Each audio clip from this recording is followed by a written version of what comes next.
তো দেখি আজকে প্রথম ভিডিও কি আছে, লেটস স্টার্ট ইট। আমরাও পুষ্পা বালের পুষ্পা।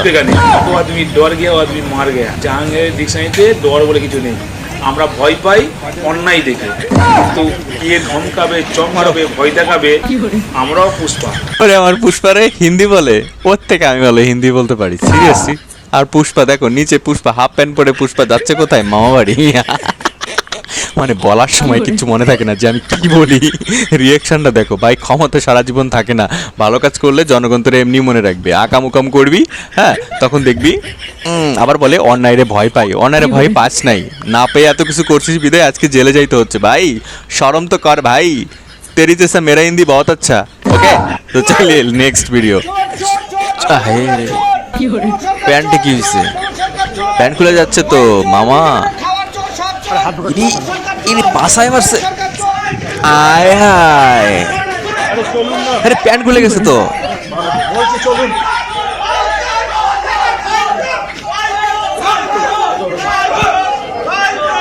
হায় ভগবান, পচা ডিম মারলি কে? গন্ধ তো আমি এখান থেকে টের পাচ্ছি। আর কি ডিম মারছিস ভাই? তোর এক ডিম মারাতে কাকুর প্যান্ট খুলে গেছে। হ্যাঁ কাকু তো মানে কি বলবো, বেল্ট পরারও সময় পাই না। আর পুলিশের সাথে কাকু আসতেছে এভাবে কেন? কাকুরে কিছু করছে নাকি? আমি তো কনফিউজড, আমি সত্যি কনফিউজড ভাই। না জানি আর কত কিছু দেখতে হবে ভাই। হে ভগবান, আমারে বাঁচায় রাখো এই সমস্ত মজাদার ভিডিও দেখার জন্য। তো চলো নেক্সট কি আছে দেখি। বিধবা ভাতা পর্যন্ত নিতে ছাড়েনি পুরুষ মানুষে। দেখুন এটি কোন বিধবা? ছেলেরাও যে বিধবা হয় সেটা এত আরে বউ বললে বিধবা হয় নাকি? কিসে কও কিছু বাধা পাইছে দিন, কিছু বলো, কি বল? আরে শোনা করে ভাই, এ আলাগ লেভেলের বান্দা ভাই। এ জানে না যে কিসের জন্য টাকা ঢুকতেছে, বিধবা ভাতা নাকি পুরুষ ভাতা, কিছু সে জানে না। হ্যাঁ কিন্তু টাকা ঢুকতেছে এটা জানে, কিন্তু এত ইনোসেন্ট কাকু, জানেই না যে কিসের জন্য ভাতাটা আসতেছে। ভাই রে ভাই, না না এত ইনোসেন্ট, মানে কি বলবো আসলে। ছেড়ে দাও তাকে, পুলিশ ধরে নিয়ে যাচ্ছে, এটা আমি ভালো লাগতেছে না, কষ্ট লাগতেছে। ছেড়ে দাও ছেড়ে দাও ছেড়ে দাও, জনগণের পর ছেড়ে দাও, জনগণ ডিম মারুক। গা বমি বমি করছে, মাথা ঘুরছে, প্রেসার ফ্র্যাকচার করছে, বাচ্চা হবে। ডাক্তাররা কিন্তু ছাড়তে চায়নি, কিন্তু তারা বাধ্য হয়েছে। ডাক্তাররা লাথি মেরে বের করছে। কোথায় আছিস? আগে অভিষেককে ধরে নিয়ে কোনো গ্রামের সরকারি হসপিটালে ভর্তি করে ওর আগে নরমাল ডেলিভারিটা করা রে। কারণ ওর যে লক্ষণগুলো দেখতে পাচ্ছি বা শুনতে পাচ্ছি, এগুলো তো প্রেগন্যান্ট মহিলাদের লক্ষণ। একদম ভাই কিন্তু একদম ঠিক বলেছে দাদা, একদম ঠিক বলেছে। মানে যে যে সিমটম দেখা যাচ্ছে, গা মানে বমি বমি আসতেছে, গা গোলাচ্ছে, মানে এটা কখন হয়? একটা পোহাতি মেয়ে মহিলা যারা, যাদের প্রেগনেন্সি সময় থাকে বা প্রেগনেন্ট হবে 2-1 দিনের মধ্যে, এই সমস্ত হচ্ছে লক্ষণ তাদের মধ্যে দেখতে পাওয়া যায়। আর বলে কি ডাক্তার মানে রাখতে চাচ্ছেন, মানে ডাক্তাররা রাখতে চাচ্ছে আরো সময় ধরে। আচ্ছা ডাক্তাররা রাখতে চাচ্ছে না, লাথি মেরে বের করে দিচ্ছে তো। হ্যাঁ সেই কোন শরীরে গেছে? পোশাক আশাক সব চেঞ্জ করা লাগছে, কারণ তোমরা সবাই ডিম থেরাপি দিছো, নাইটি পরে হসপিটাল থেকে বের হয়ে আসা লাগছে, এরকম করুণ অবস্থা। হ্যাঁ আবার বলতেছে হসপিটাল ছাড়তে চাচ্ছে না, কি এমন হয়েছে? বা এটা তাও আবার মানে কি বলে, সৌরভ গাঙ্গুলির হচ্ছে একটা হেলমেট পরে গেছে। হ্যাঁ তারপরও আমি বুঝলাম না এই হেলমেটটা কে দিল ইনস্ট্যান্টলি, আমি জানি না আসলে, ভাববার বিষয়। তোমরা জানলে অবশ্যই কমেন্ট করে বলো। তো দেখি নেক্সট কি আছে। মমতা ব্যানার্জি একা হয়েছে, খারাপ লাগছে, কারণ মমতা শোনা গো আমার। ব্যানার্জিকে ভালোবাসতাম, কিন্তু মমতা ব্যানার্জি শেষ দিকে কার পাল্লায় পড়লো আমরা বুঝতে পারি। যেমন এবারে যেমন আমাকে ভোটের দায়িত্ব দেয়, কোর কমিটির মিটিংয়ে বলছে আপনি ডাকলে, কোনো এমএলএ ডাকলে আপনি যাবেন। তাহলে আমার একবারই আমার ভোট করতে যাওয়ার দরকার কি আছে? ওই জন্য আমি এবারে সেরকম ভোট করি না। সম্মান পেলে দল করবো, সম্মান না পেলে দল। গাইস আমি কিন্তু নতুন নতুন কিছু গন্ধ পাচ্ছি। এতদিন কিচ্ছু বলো নাই, এখন যেহেতু তোমাদের টিমটা নেই, তোমাদের দল নেই, হেরে গেছে, এখন তুমি দিদির বদনাম গাওয়া শুরু করে দিয়েছো। আমার কাছে তোমাদের একটাই রিকোয়েস্ট ভাই, কোনোভাবেই হারাম জাদারে কোনোভাবেই বিজেপির দলে নিও না, তাহলে কিন্তু সব শেষ। এ কিন্তু এখন চাইতেছে যে এরকম মিষ্টি মিষ্টি কথা বলে, দিদির এগেনস্টে কিছু কথা বলে দেখি কোনোভাবে বিজেপির ভিতরে ঢুকে যাওয়া যায় কিনা।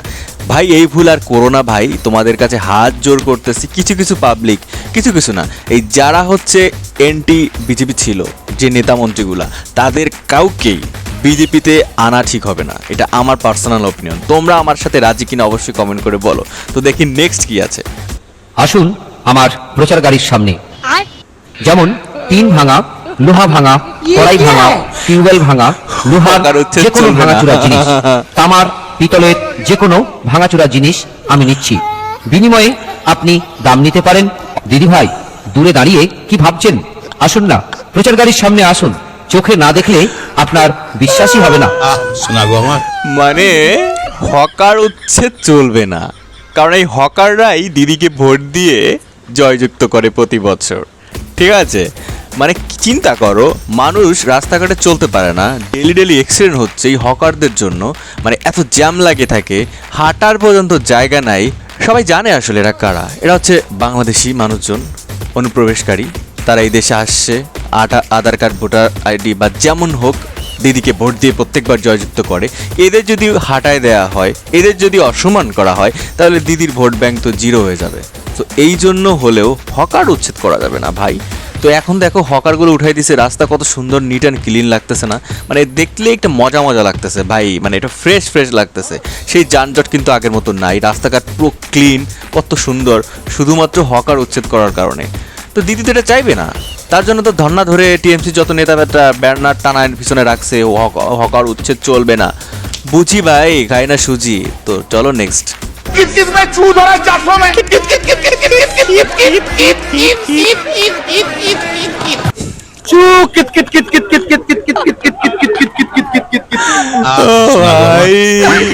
ভাই আমরা ভয় পাওয়ার লোক নই।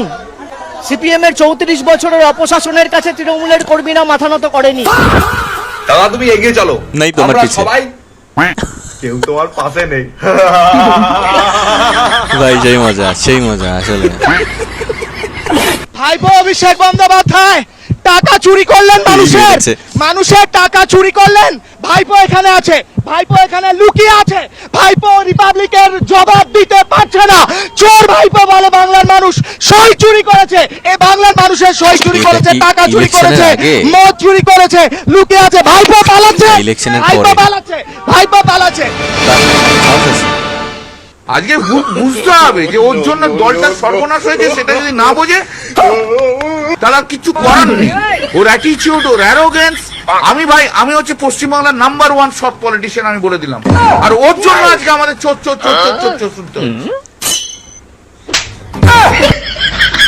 আমি অনেকদিন ধরে এই ঠাকুরমা, তারপর হচ্ছে ওনার হাজব্যান্ড মনে হয়, আমি জানি না, এদের ভিডিও দেখি। মানে এত ফানি ভিডিও করে, আমার খুব ভালো লাগে। আর আরও অনেক অনেক ফানি ভিডিও আছে, সবাই ওনার পেজে যাও, ফলো করো। অনেক সুন্দর সুন্দর ভিডিও তারা বানায়।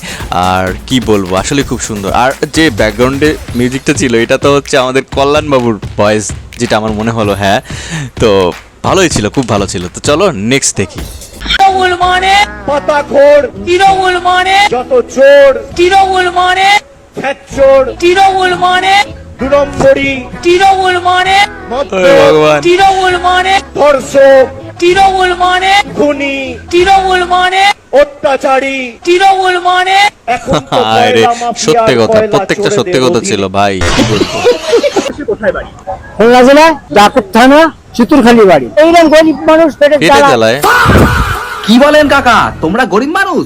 তোমরা ইলিশ মাছের তেল দিয়া গাড়ি চালাও, ইলিশ মাছের কাঁটা গুঁড়ো কইরা তারপর? পাউডার মুখে মাখো, ইলিশ মাছের তেলের বডি লোশন সারা গায়ে মাখো, এমনকি ইলিশ মাছের চামড়া ছাড়াইয়া লুঙ্গি কইরা এটা কি পরো। ছিল?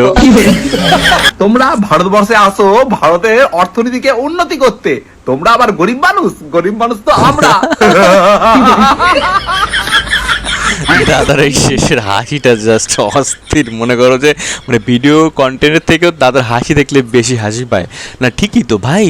হ্যাঁ, আবার কি বলে, ইলিশ মাছের চাল ছড়ায় বলে লুঙ্গি পরে, ইলিশ মাছের কাটা বলে গুঁড়ি করে ফেসিয়াল মানে মুখে মাখে। ভাই এইগুলো কি ভাই, ক্রিয়েটিভ লোকজন ভাই। আসলে গুরু গুরু কিছু শিখাও তোমাদের থেকে, আমি কিছু শিখতে চাই। তো চলো নেক্সট কি আছে। হাই ওমা, শুনছো খবরে কি হচ্ছে? কি হচ্ছে রে? সে অভিষেক ব্যানার্জিকে একা পেয়ার জনগণ হুকুম কেলাইছে। কি বলো? হ্যাঁ গো, ডিম টিমও ফিকা মারছে। বাহ, বাঙালি তো তাহলে সুযোগে সর্বহারা করে নিল। জামাই ষষ্ঠীর আগে ভাইপোর গোষ্ঠী ষষ্ঠী পূজা করে দিল। এটা ঠিক কি বলে? না, কাকে ঠিক বলছে। হ্যাঁ আসলেই জামাই ষষ্ঠীর আগেই। আচ্ছা জামাই ষষ্ঠীর আগে জামাই বউটা কে আমি জানি না, তো যাই হোক, জাস্ট চোস্ট পার্ট। তো প্রত্যেক ভিডিও ভালো ছিল, আমার খুব ভালো লেগেছে। তোমাদের ভিডিওগুলো কেমন লেগেছে অবশ্যই কমেন্ট করে জানাও। আর যদি নতুন নতুন ভিডিও আমাকে দিতে চাও অবশ্যই আমাকে হোয়াটসঅ্যাপ বা ইনস্টাতে আমাকে টেক্সট করো, আর ভিডিও লিঙ্ক পাঠাও, আমি জাস্ট কথা বলে দিচ্ছি। তো গাইজ এই ছিল ভিডিও, আর নতুন হলে প্লিজ চ্যানেলটা সাবস্ক্রাইব করো। আশা করি তোমাদের ভালো লেগেছে, আর কোন পার্টটা সব থেকে বেশি ভালো লেগেছে অবশ্যই কমেন্ট করে যাও। আর অবশ্যই আমি চাইবো এই ভিডিওতে অ্যাটলিস্ট 200 কমেন্ট আর 1000 লাইক। পাবো কি? সত্যি পাবো? যদি পাই তাহলে আরও ভালো ভালো কন্টেন্ট আমি দিব, কারণ তোমাদের যদি এইরকম কমেন্ট পাই তাহলে আমারও নতুন নতুন ভিডিও তৈরি করতে ভালো লাগে। তো সবাই একবার বলো জয় শ্রীরাম। দেখা হচ্ছে নতুন কোনো ভিডিওতে, ভালো থাকো, লাভ ইউ বস, বাই।